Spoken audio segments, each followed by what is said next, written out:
We are, in fact, back with another HEF podcast. That is the podcast of the Home Education Foundation, an organization that was started by Brenda Dickinson back in the early 1990s, just after securing home education rights in the state of Florida in 1985, where parents were recognized by the legislature to have the right to teach their own children the way that they see fit, to set their own standards and values, and to teach them directly, that each parent could teach their own child. This right was one that was difficult to fight for and secure, but it was an issue that crossed both sides of the aisle at the time, as Florida was a Democrat-controlled legislature at that time, and still secured the right for parents to have the freedom and the authority to teach their own children as they see fit. So this, we look at it as not something that's any part of the aisle or color or tribe or party, that it's just an individual right parents have, given to them by God and protected by laws, so that we can live peaceably and pursue teaching our children the way that we see fit, and walking straight into that. And there are a lot of people who played a role in the early days, but here at the Home Education Foundation, we always talk about Brenda Dickinson, because for us, as one of our founders, she played a key role in being one of those moms who pushed to be the voice for all parents in Florida who wanted to teach their kids and see the importance of a customized education. And you're seeing a lot today of the benefits of school choice and the expansion of school choice to say customize the education for the child. And you see our Commissioner of Education talk about the importance of education that can be tailored to fit the child. And here we are with rights that have been in place for nearly 4 decades, where parents can customize, truly customize the education of their child down to the individual child. And we're thankful for that. We're thankful for Brenda and the early pioneers. We're thankful for the parents in the free state of Florida who came alongside of us to help us with our donation match challenge in August, which was the first. We had a home education parent who offered a challenge and said, here is $6,000 to match if you can find other home education families in the state who would pledge. We'll match that pledge up to $6,000. And it happened. You guys came through, showed your support, and without your support, the work that we're doing would be immensely more difficult and taxing. And so we're thankful for that support and the support of our top sponsors, Arete, FPEA, Fisher Precious Metals, and TBHC Group. We're so thankful for them. And we're thankful today to have Brenda on with us. Hello, Brenda. Good afternoon. How are you? I'm doing well. I'm doing very well. There's a lot to get into today. Sometimes I think, man, we might not have enough to talk about, and then so many things start just happening right at the end of the week, rolling into the weekend. I'm like, boy, we're going to have plenty to talk about. This is going to be, there's too much to talk about sometimes. Let's start with Senator, let's see, this is a message. I think it's right here, and pull this up. I want to start with a message from the Senate regarding President Albritton. So this just came in. It's a message from President Albritton, who wanted to share it with everyone, to say that early Sunday morning, President Albritton began experiencing chest pain. And so he went into the emergency room at Tallahassee Memorial Hospital and discovered that there was a blood clot in his lung. He remained in the emergency room overnight, and he's currently still awaiting further testing. And so he's in good spirits. And it says that he's been in frequent communication with staff via phone and email. I'm not sure how continuing to do all of this stressful work puts ease on his heart, because I man, there's so much going on, and God bless him. But he has said that he is in good spirits, and he plans to return later this week. And he does ask for prayers, and he's grateful and thankful. So we'll continue to watch and see what happens. Wish him well, a speedy recovery, and a return. We need. I listened to a press conference with him in it on, was it Friday or Thursday? I think it was Thursday, and he was speaking, and he was standing next to Senator Simon, and they were talking some about the education. They touched a bunch of different subjects. They didn't go into anything too deep, and just listening to the way he handled the questions and his honest, when he didn't know the answer, his honest commitment to get back to the journalist who was asking the question and to follow up with him. And it just, the way he handles those, there's a genuine good man, good leadership that you see in him, and we need more. We need more like that. We need good, strong leadership. I look at some of the other leaders. Let's just be very neutral here. I look at some of the other leaders, and there's very clear moments in which I can see that they're pretending, or they're putting on a show for something, and it's all empty posturing, and it bothers me greatly. And it is so good to see an authentic person who's not willing to say, I don't know, and to go grab the answer and to come back with a clear answer rather than to just push. I think we're in good hands with leadership. I wish that they would see eye to eye on what the problems are and how to solve them. But that's part of being in a system where, it's free, and you get all of the representatives and all of the senators in there with their different ideas, backgrounds, philosophies, approaches, lawyers, finances, business people, used to be teachers, used to be there's a big mix, and everybody's got ideas, and I'm surprised it works at all, but I'm very thankful. That it seems to at least keep getting us this far. It's really, you've got more experience than me. It's good that there are different approaches to issues, because in the end, there's a better product. Right. Yeah. Than if it's just one-sided. So yes. I've enjoyed that back and forth, and sometimes you have to be a little more active in educating the ones that don't agree to you. That's what lobbying is all about. But yes. In the end, they have a point, and if you can address their point and show them that maybe they're not seeing it quite the right way through our education efforts, then you end up with a better product than if you just get a one-sided view of it. And let me add something about President Albritton. He and his wife homeschooled when he began homeschooling, when he was elected to the Florida House back in the day. I don't remember what year that was, but his wife was a public school teacher, and they wanted to have their family here when he was here. Mm-hmm. And so they decided they would give it a try. And they are big proponents of parental rights and home education. Yeah. Yes.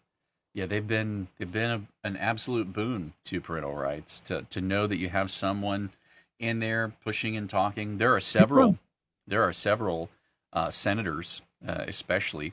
There are a few representatives, I believe, and I can't think of all of their names off the top of my head in the House. But, in the Senate, you have Senator Burgess, you have Senator Grohl, Senator Yarborough, Senator McClain. Is there more? I don't want to leave anyone out, but you've got several who are homeschooling parents, and different. Senator Burgess, did I say him? I think I said him. He's one who kind of took the journey from public to private to home education to scholarship homeschooling, and he's run the gamut, and it's been an interesting Um, it's been interesting to get to know them. I've had the pleasure of getting to know a number of the leaders recently, and um, I like to ask some of the staff. Like I went in on Friday for a meeting, and Friday is different than FSU day, which is there's no parking. On FSU day in the middle of the week, you can't find a parking space. But if you go and you get a meeting on a Friday, there's no one there. It's a ghost town.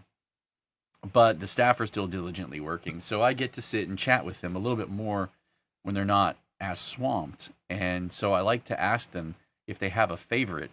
Like if they're in the house staff, I'm like, do you have a favorite representative that you work with? Like, what's your opinion of people? And I like to just ask them those questions and get them talking and listen to the kind of stories they'll tell because they work with them directly, you know, and you get a behind the scenes look at personalities reported through the reputation that they'll give you about somebody else. Um, they won't say anything and they'll go, who? And they'll just keep quiet and be like, oh man. You get to read their reactions. It's very interesting. You need to know who you're talking to before you go in and speak with them, how to motivate them properly. But it's always interesting to see the human part of the system because we think of government and big government as this big scary thing, and it is a big system of rules that changes hands and can be wielded to decide things in your life and give you rules by which you are forced to live because that becomes the law. That is a big scary thing, and I think knowing that there are humans, there's always room for error, but knowing who those humans are really helps us lobby better. Uh, there's a anyway that there's always a human side to things, and sometimes hearing something like President Albritton's memo come out kind of reminds me of that. But at the same time, everything moves forward regardless. Life time is irrespective of any person, and so the mission, the goal, the business, everything progresses. So here we are talking about home education rights. This legislative update for this week, I think that it's interesting. I've been looking over and watching to see as things get referred literally up just moments ago. The first bill in education was referenced in the House. So there is very, very, very little in education that is that's happening this week. The Senate has a number of bills up in the agenda for this week. I'm very interested in following along, especially on Tuesday, following along with. Let me find it here. I had it up, and then I had to reboot my computer, so bear with me. There we are. Yeah, in pre-K 12, there's a speech and debate bill that's been brought forward by Broder and Senate Bill 1062, and it does have a companion bill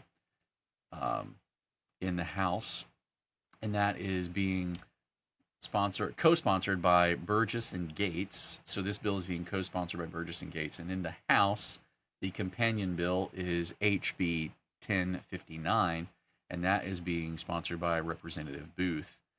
What this bill proposes to do, and I'm keeping an eye on this in particular because speech and debate and rhetoric are very important to, I think, our society as a whole, but it's definitely important to our young teens and the young minds. This is why we have a debate section in our Discord. For anyone who doesn't know, we do have a place in there. So if you're planning on participating in debate and you want to have someone to practice with and you would like to kind of get out there in the same way that you might play chess virtually and play chess against people, there's an avenue for connecting with others in the state through our Discord and, throwing around ideas in debate. The Florida Civics and Debate Initiative throws out all of the prompts, and they give all of the things that are going to be in the regional contests. And so you can use that as an opportunity to bring those there and practice.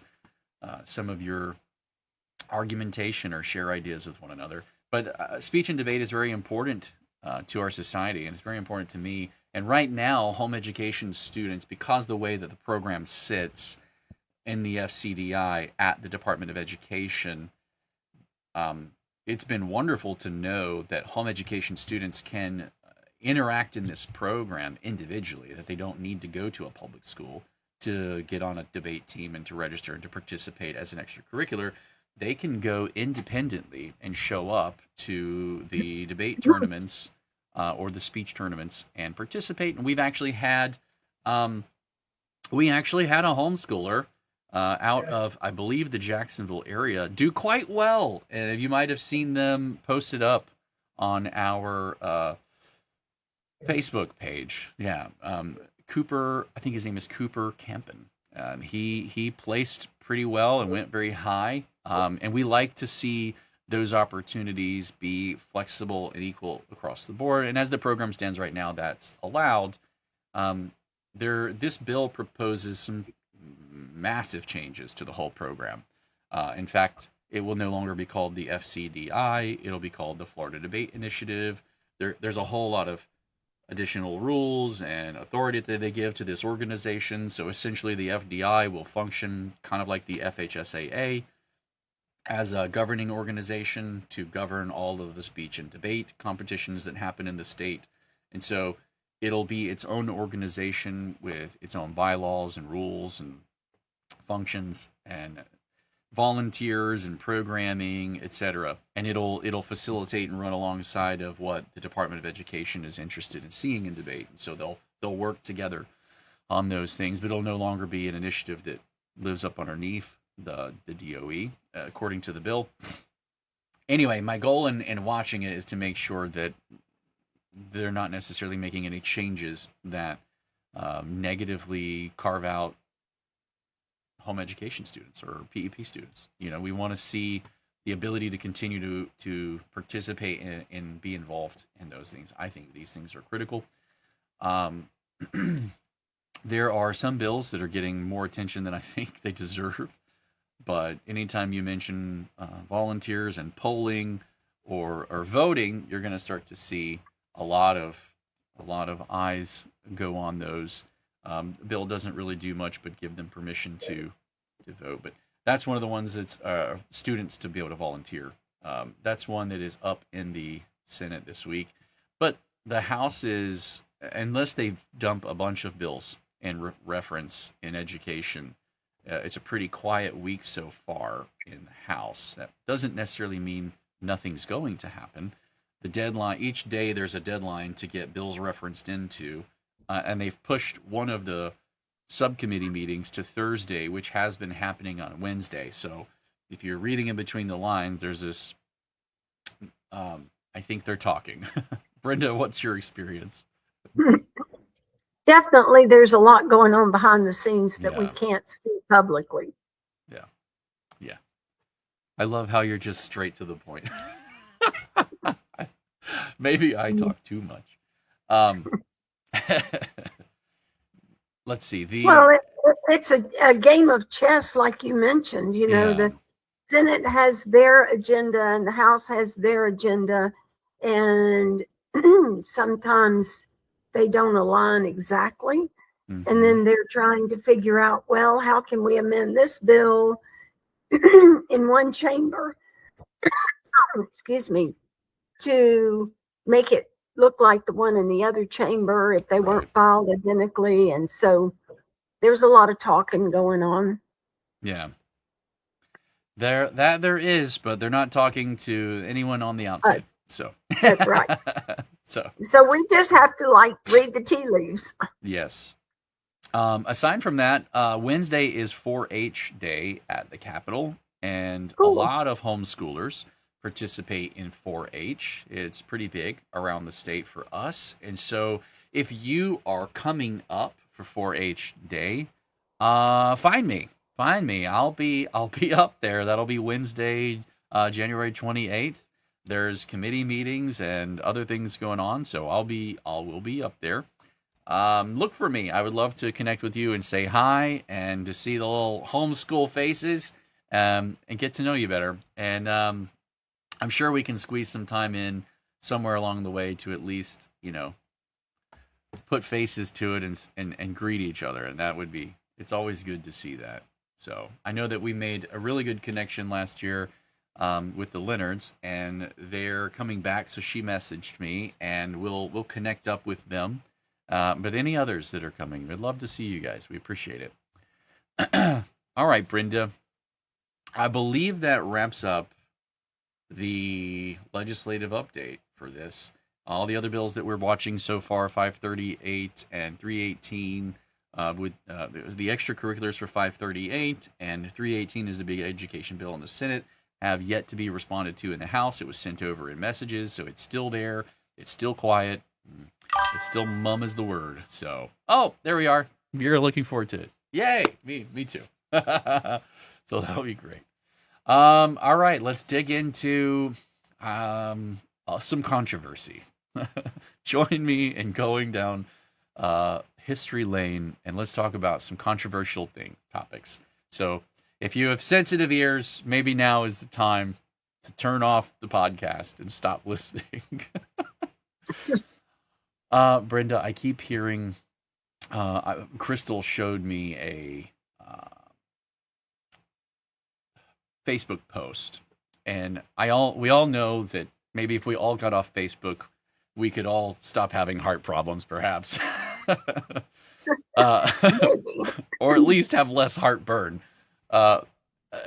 She shared this Facebook post with me, and I think there's many things that it brings to mind for me, and I'm gonna read it in a second. There's many things that it brings to mind for me, but the strongest thing that it brings to mind, there's two of them.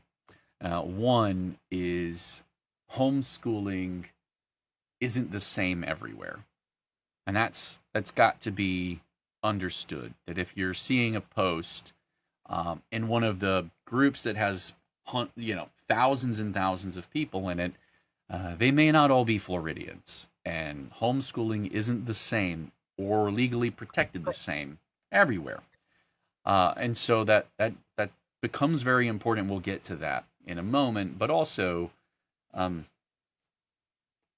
it's not school that we protect at the Home Education Foundation. We're not necessarily protecting any particular type of school or school-like environment. What we fight for and protect is the parent's right to be the authority, the full stop authority in decision making, even if that decision means I'm going to take my kids and teach them myself, thanks. Regardless of what we've propped up experts to say this or that or the other. But what ends up happening is we have a lot of terms that we use that are comfortable marketing terms. They're things that we've used to using and they're comfortable using, and they don't quite mean what we think they mean, like the word marketing. What is that? Is it buying pins with your name on it? Is it, putting a decal on your car with your logo and phone number on it? Is it a website? Is it data-driven analytics that push out ads? Is it billboards? Is it television? What is marketing? And because it's all of those things, when you go to speak about any of those in particular, you really have to get down into the nitty gritty, to say to someone, I work in marketing, doesn't tell them anything about what it looks like that you do. It could be anything. And I think the word homeschooling has kind of gotten there too. So let me read this post, and I'd like for you to maybe help me go down through memory lane and talk about kind of how we got here and what the situation in Florida looks like. So here's the post. I have a small homeschool with 8 students. I use Abeka for them. I have an opportunity to take over a larger school, about 20 students, already K through 7. The students are currently already K through 7, and they currently use Abeka for K and first, and they use PACES for 2nd grade and up. I like the independence of PACES, but as an inclusive teacher, I want to teach my students. Any advice is appreciated. Brenda, I have like 8 to 10 different things going. What is this? What do you mean by that? What do you mean by this? Hold up, pump the brakes there. I can't even get past like the first statement without my brain glitching. Let's start from the beginning. I have a small homeschool with 8 students, and I use Abeka for them. Yeah. Go on. Okay. I'm going to speak from Florida perspective because that's the law I know and am familiar with. I didn't lobby in any other states. In Florida, home means your home and your address, and you've registered your home as the place that you're educating your child. Mm-hmm. Homeschool in general doesn't mean home versus a commercial building. So right off, the use of that word is misleading. That is not a home education program in Florida. Yeah. Yeah, and I would add to that, homeschooling in Florida isn't even in statute. The home education is in statute, and I think you were the one who pushed for that nuance because it didn't have to be a school. So the immediate question here is, are those students yours? Do you have 8 children? And if so, that's great. Great. Power to you. Them in your home with I have 5. Yeah. And Senator McLean has 11. It's quite all right.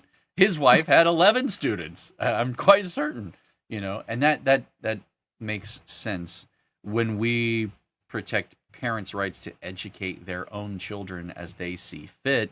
That ultimate end point of that choice is you're teaching your own kids. That's not the only form education can take, and we know that. We're aware of that. We're aware that people can do they can come up with all kinds of ideas, but the right that we protect is the right for parents to take their kids and do the ultimate free thing, which is teach them yourself. So that go ahead. There's just a balance when you're passing legislation between the state's rights and parental rights. And the state has an obligation to protect children in health and safety. And so if you're doing whatever you're doing by way of education in your home with your children, that's intrusion. But the state has a right to see that those children are being educated. They don't have a right to determine how their education, at least in the law in Florida, they don't prescribe curriculum. They don't even prescribe the method of evaluation. There's some options there, like 5 different options. The state has a right to see that you are educating your children. So we were very careful not to prescribe any curriculum, any testing, anything in our law. However, when you're going to the point of doing the program for other people's children, then you've opened up the can of worms of how much the state has a right to protect those children.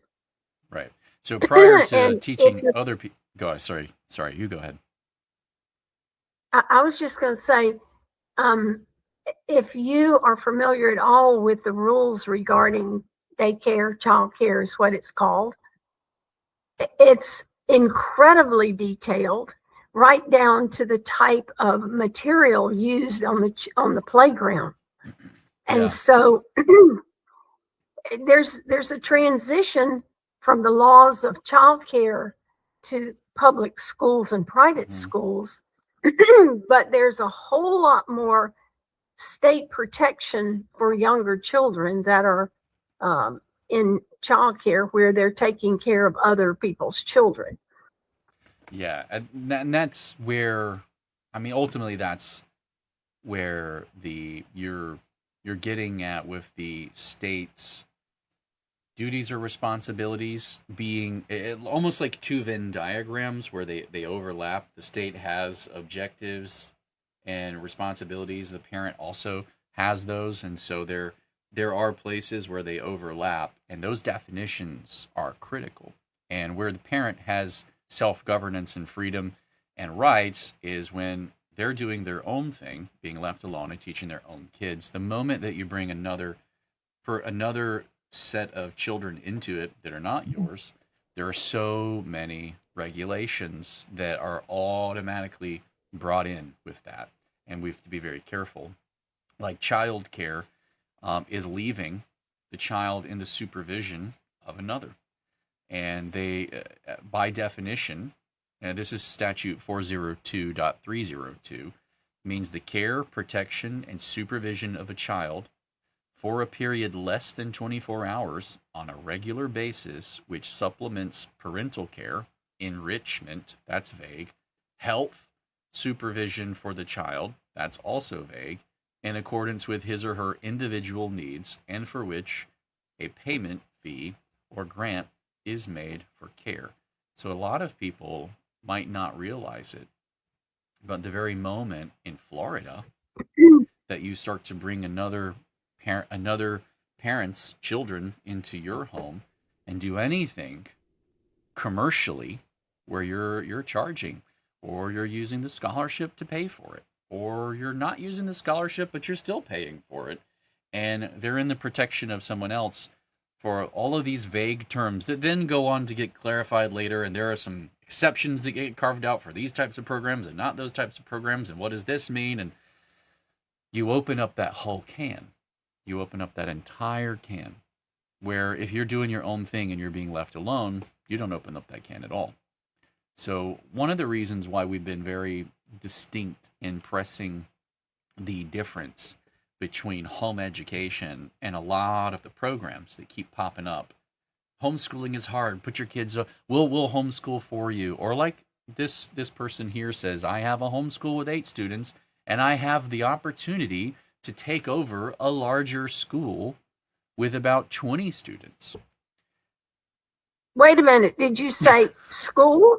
That's what this person says in the post.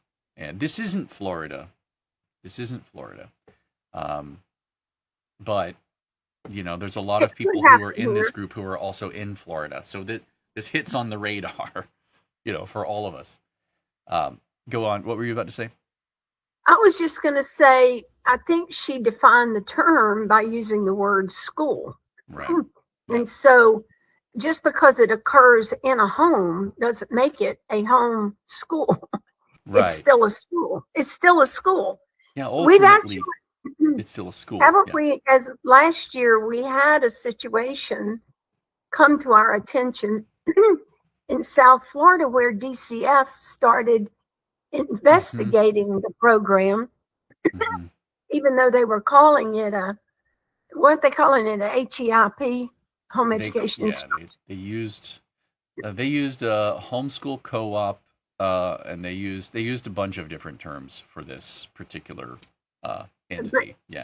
But DCF said they were a child care program, and they needed to fall under the different set of laws for child care. Which then brings multiple regulations upon not only the program and the instructors in the program, but upon the facility where the program is taking place. And, it's kind of scary to me to think about, because people think, oh, I've got all kinds of homeschool rights in Florida. Right. But if you're running a, quote, school in your home, you can be subject to inspections by the health department to make sure your kitchen meets standards. Yeah. And that you're complying with a certain number of regulations on your door handles, believe it or not, and locks. And when you read the child care standards, and they're not all in law, there's a whole bunch of other regulations defined in rule.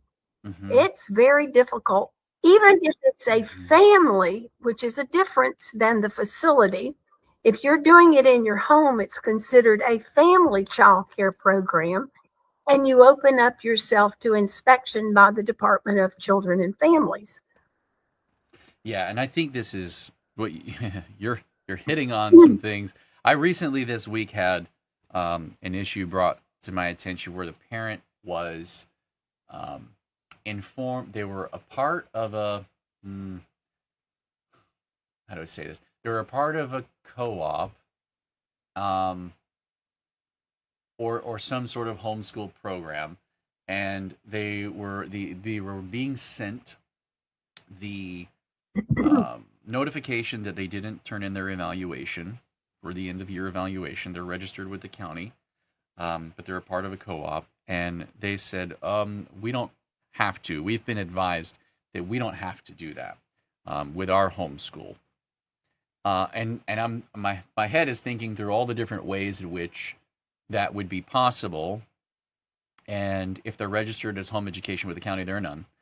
But just to be clear about that. But if I always have to think about things from, well, what did the parent maybe misunderstand and they're trying to communicate? Maybe they thought, maybe they're a PEP student and this is a cross-check issue where they're accidentally enrolled in both, and now we've caught that. Like, where do we start in problem solving and triaging this? I know I'm opening the can of worms here, but there's just so many things to have to think through whenever something like that happens. And then I go, okay, let's back up. I think it's very important that you said something like, we think that we have all these homeschool rights and we're just free to do whatever we want. And let me be clear, there are no homeschool rights in Florida. There are home education rights, and there is a personalized education program. But homeschooling in statute isn't a thing. And so we have to be very, when it gets down to, well, what are my responsibilities and what is this? That's when everybody starts going to the language and going, well, let's start calling things what they are. And here's the annual evaluation, or here's what you need to do because you're registered home ed as according to 1003.01 paren 16. And this is how, and then it starts to get very down to like what the real words are that carve out what our rights are built upon.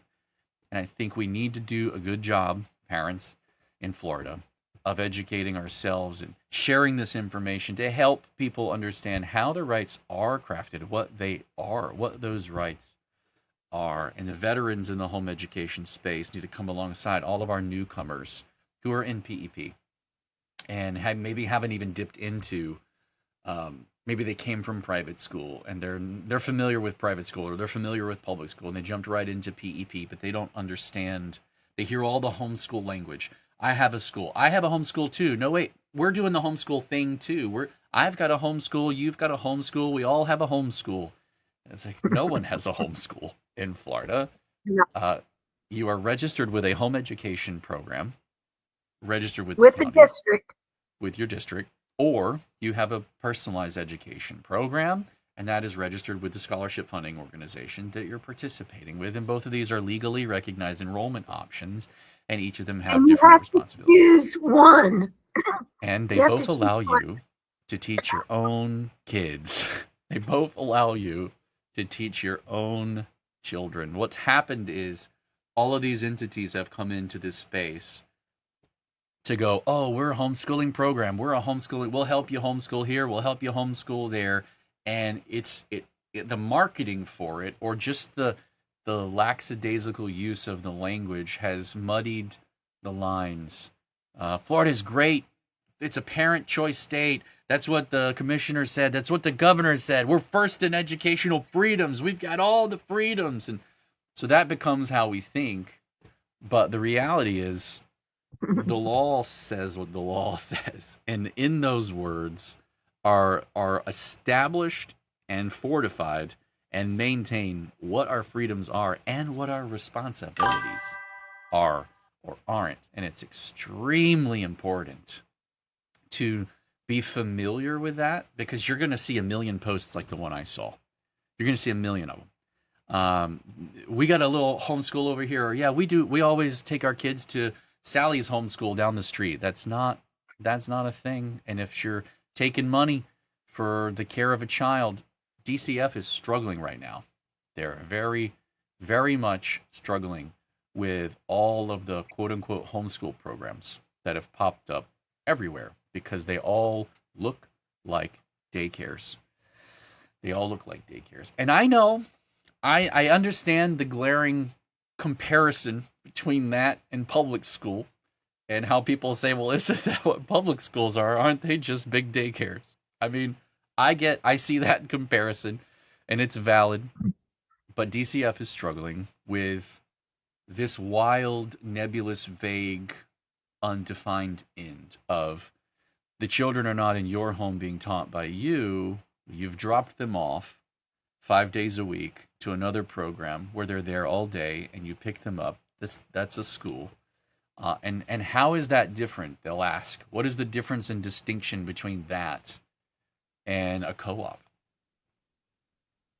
And so I'll jump down in the weeds with them and go, actually, a co-op looks like this, where the community of parents come together and the community of parents are together and they pass their children like centers around and they teach them together and then they leave.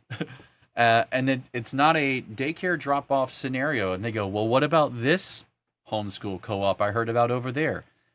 And what about this one? And so there will be newer ones that are popping up all over the place that aren't aware of the function and form of the statutes and what it's looked like through the traditions and history, the 40-year history since 1985.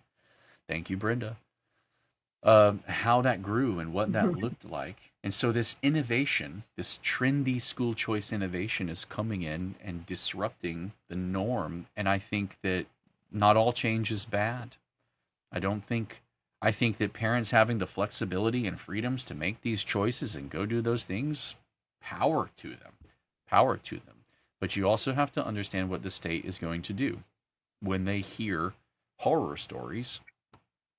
And they have an avenue of coming in to the home education space, especially through the avenues where you have other people's kids in your care for an extended period of time that matches this definition over here, and you have no exception over there where the exceptions are carved out, and so you are in fact one of these, and we need you to show all this paperwork or be shut down, and oh, by the way, every day you're not in compliance is this amount of fines, and on and on and on.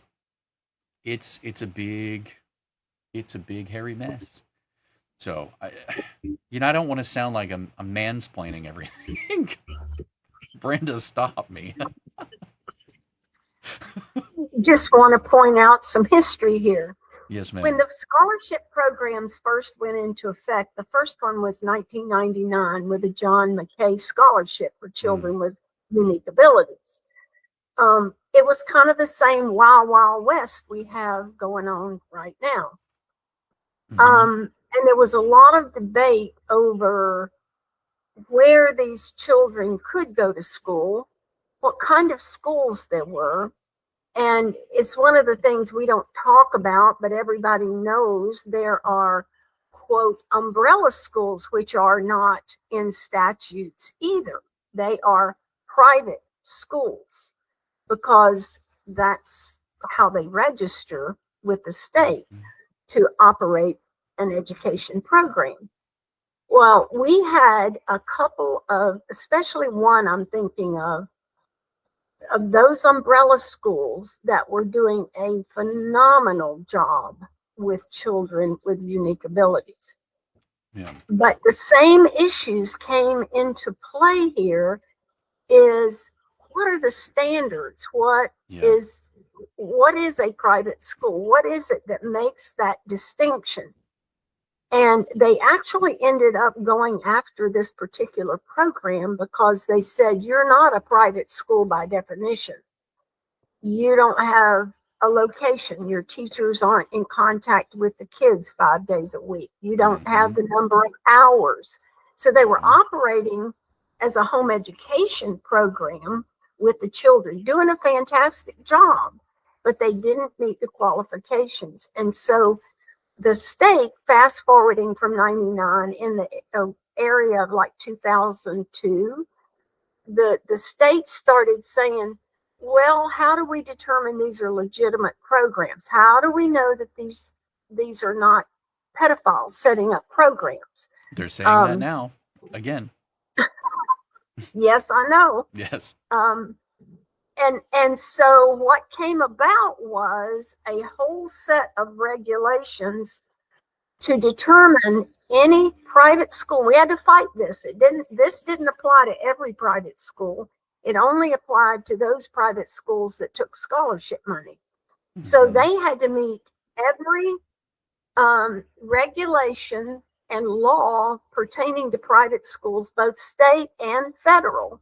Well, the department didn't have any clue what that was because the Department of Education in Florida had never regulated private schools. But when you throw money into the mix, then they have an obligation to make sure that money is spent appropriately. Yep. Fiscally responsibly. So, this was a big deal, and the governor wanted to just make everybody take the same standardized test that the state gives. I've forgotten what the name of it is, but the state assessment. Mm-hmm. And I was lobbying for them at that point, and I said, absolutely not. If y'all agree to take this state assessment as the accountability measure for this program, you're going to end up having to teach the same curriculum the state teaches because that's what the state assessment is based on. Yep. We fought really, really hard, but what we ultimately came up with, I had just copyrighted a book that included all the state and federal regulations for private schools because I wanted to know if I was lobbying for them what they were. And so we implemented what now is in law, a checklist called Scholarship Accountability List or something like that. It's in 1002.421 that lists out all of the regulations that private schools have to comply with, including fire inspections. And fire inspections have to do with the type of handles you have on the doors and all of that kind of detail stuff. And but they were already supposed to be doing that anyway. So we didn't impose any additional regulation on them. We just now let the department check to make sure that they're actually doing what they said they would. And the stipulation to carve out the umbrella schools came in with this statement that we're still struggling with, where the student has to have regular and direct contact with their teacher. So that eliminated those umbrella schools. But most of the umbrella schools in Florida, the private umbrella schools, which again is our expression of what they are, they're not in statute. They don't have to meet all those regulations, but neither can they take the money. Right. So it's very complex. But my point here is they struggled with that for about 4 or 5 years before they finally established an accountability system. And I think we're following that same pattern here with, quote, home education and homeschooling. And I think in the next few years, they will define what those options are. I would like to see them, if the state wants them to exist. We're not trying to carve them out. But if they're going to exist, we want those regulations to apply to the schools that people are calling homeschooling. There are multiple names for those things, but we want those regulations to apply to them and not to home education students where parents are in control. Yeah, I want to double back on highlight what you just said, because I think it's super clear that no one misunderstand what you're saying. So let me just kind of say it back to you, and you say yes or no that I got it right. The home education instructional programs are going to see regulation because they're operating in ways that make them look like other entities, daycares, schools, etc. There's lack of clarity on the way that we communicate about these programs and what they are, and they're all so different. And because it's no longer just me teaching my own kids in a home education program or me teaching my own kids in PEP, we're entering into a space where there's going to need to be some fiscally accountable oversight in those areas that the state sees that way. And so that they're going to want to bring in regulation. And what we want to do is carve a distinct line between these programs so that the ones that look and act like schools in function and form are treated differently than programs that are just augmenting a class here or there while the parents are the ones still teaching their own kids primarily. And these programs are different and they need to be treated differently. The same way that DCF has rules and regulations, but then there are certain exceptions carved out for things that meet certain criteria. So we are working very hard for the homeschool community as a whole in Florida to protect those rights. We don't want to see any of the options or choices that parents have scuttled. We don't have favorites. We haven't picked favorites, and we're not going to pick favorites. We don't pick a favorite curriculum. We don't pick a favorite type of schooling that parents, we tell them is one or the other. We stand firmly on the line of parental authority as an absolute, but that has limitations. I'm the absolute authority over my kids, not yours. And so once we start to blend that and bring those in, we change the game in our own choices. So we've got to be aware of those distinctions and what the state is going to try to do, because it views itself as responsible for it, because it had made it exist. And so there's some reality, there's some arguable truth to that. I look at that and I go, yeah, you put money into it. You made some of these programs exist that weren't in the state before. Home education instructional programs, I think there were about 20 in the state, and there are almost 1,000 in 2 years. Like, do the math. 3 years. It's pretty wild. The explosive curve there is huge. So that's a big eye opener. You know, we had the same kind of conversation with the Florida High School Athletic Association this year when we were talking about the athletic co-op, the homeschool athletic co-ops that they were wanting to put into statute. And I asked them, you know, well, how many of those are there? Because they wanted to make that the entry point for homeschool students being able to play sports. And they said, well, there's 5. And I was like, there's 5. So you're either going to limit homeschool participation by blockading it behind these athletic co-ops as being the only way they could start playing, or you're going to see an explosion of homeschool athletic cooperatives with no definition as to what they are, and then your head's going to be spinning to try to figure out who's gaming us and who's pulling this strings there or loopholes that, and it'll turn into a big mess. And they were friendly to pulling that language. Homeschool athletic cooperatives still exist in that statute. They have not been removed. They were just amended out to being the only starting point for homeschool students in the state. So that's a clarification of that. I want to be clear when we use examples or metaphors. There's a lot that goes on, and it's complicated by the way that we talk about it and the terms that we use. Go ahead, Brenda. Sorry. I was just going to say, going back to the discussion about parental rights, we stand for parents making the choices for their own children. If they want to choose a private school, a public school, whatever they want to do. Yes. However, when we're carving out these niches, you have to separate the parental right to choose something that looks like a daycare, but isn't. What is it? Call it whatever you want to call it.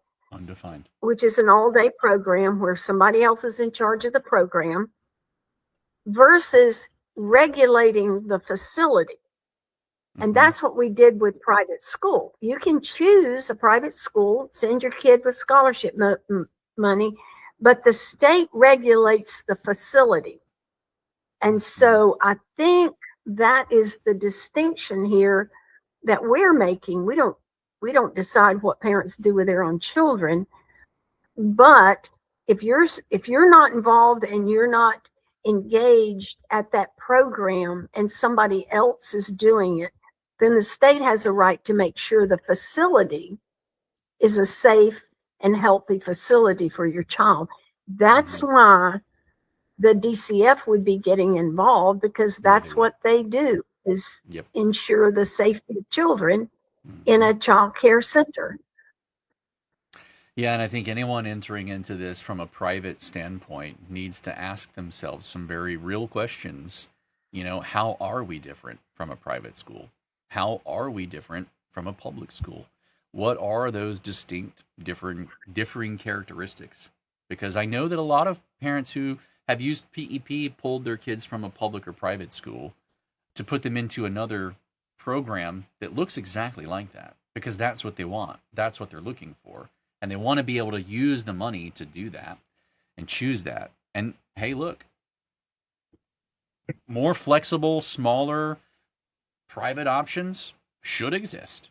I think they should exist. I think that's good. But everybody's going to have thoughts and ideas about what they are, what they need to look like, what they should look like, what kind of regulation should be on them. And the moment something goes weird or nasty in any one of them, there's going to be like, man, see, we needed more oversight. And we want to make sure that in the midst of all of that inevitability is carving out parental authority in absolute over their own children, period. And that's key. That's key. Well, Brenda, I think we've maxed out the conversation. Confused everybody.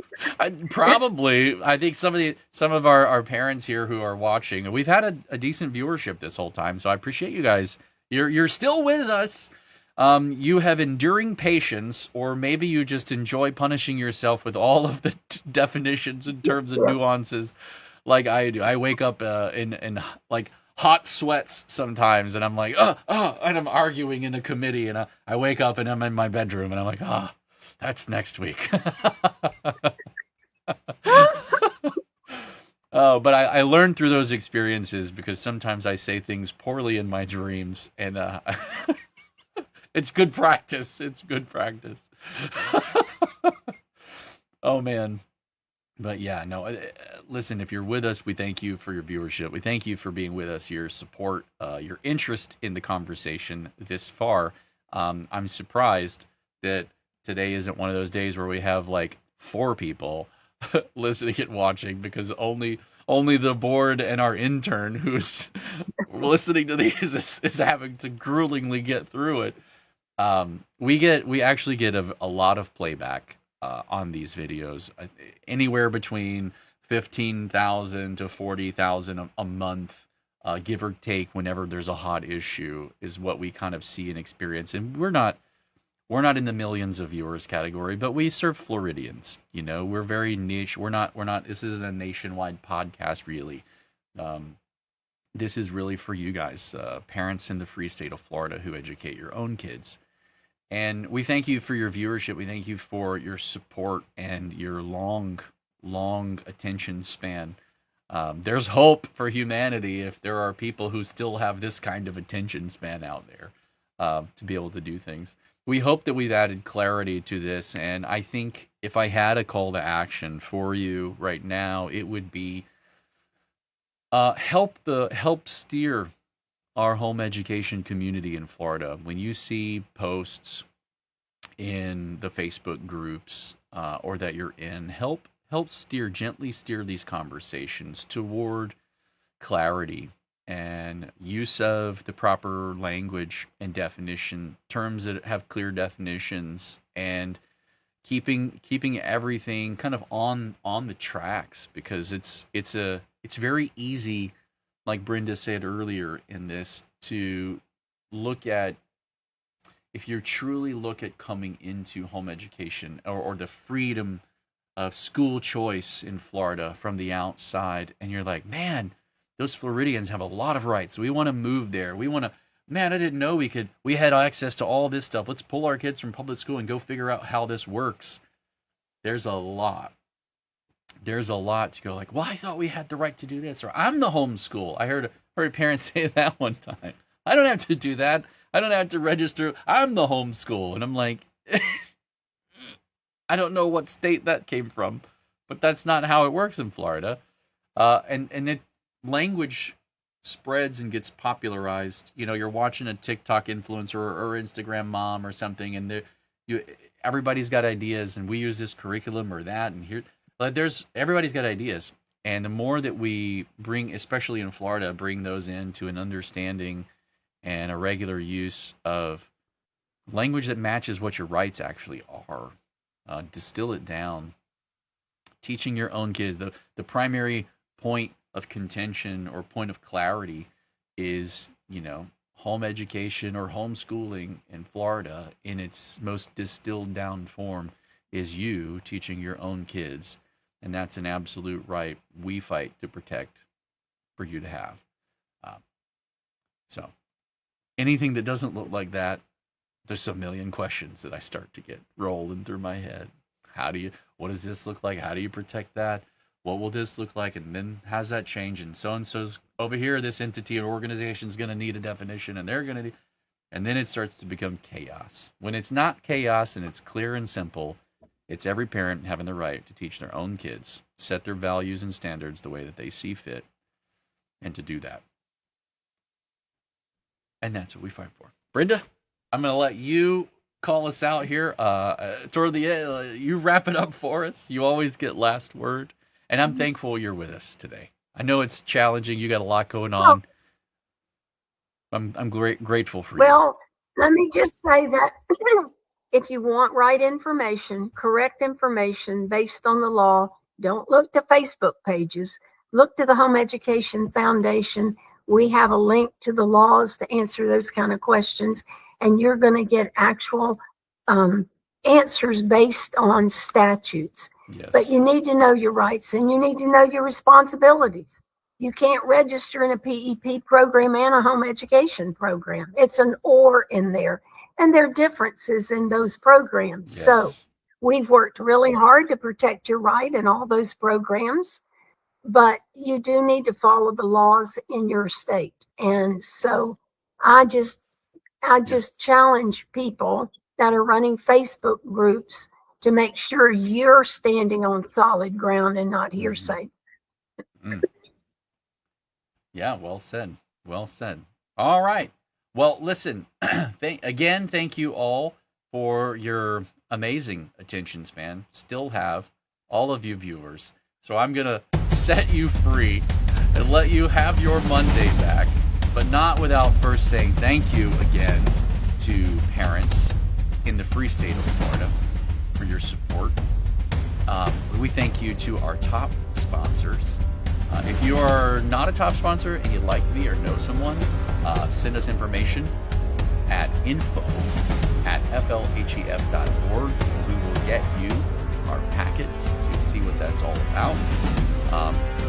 Otherwise, thank you to Aerotech, FPEA, Fisher Precious Metals, and TVHC Group.